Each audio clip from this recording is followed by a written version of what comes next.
రామారావు గారు నన్ను పిలిపించి 25 సంవత్సరాలు పిలిపించి నీకు టికెట్ ఇస్తా అని చెప్పారు. నేను ఊహించలేదు. నేను అప్పుడే డిగ్రీ పాస్ అయ్యి కాకినాడ నుంచి వచ్చా. పిలిపిస్తే ఎందుకు రామారావు గారి గురించి వెళ్తే నీకు ఎమ్మెల్యే టికెట్ ఇచ్చారు. ఆశ్చర్యపోయినారు.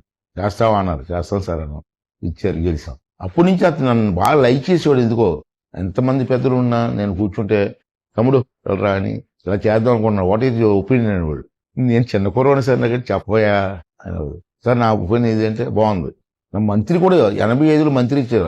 మీరు ఆశ్చర్యపోతారు. ఒక విషయం చెప్తే 83లో నేను యంగెస్ట్ ఎమ్మెల్యే అని ఆంధ్ర, అప్పుడు ఉమ్మడి రాష్ట్రం. ఉమ్మడి రాష్ట్రంలో అంతమంది ఎమ్మెల్యేలు యంగెస్ట్ ఎమ్మెల్యే ఇన్ ఆంధ్ర.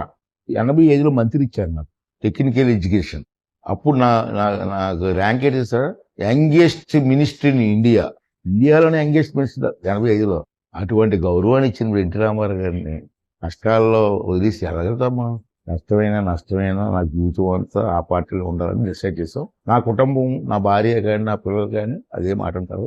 అందరూ కలిసి మాట్లాడుకుని బతికున్నంత కాలం తెలుగుదేశం పార్టీలో ఉండాలి అంతే.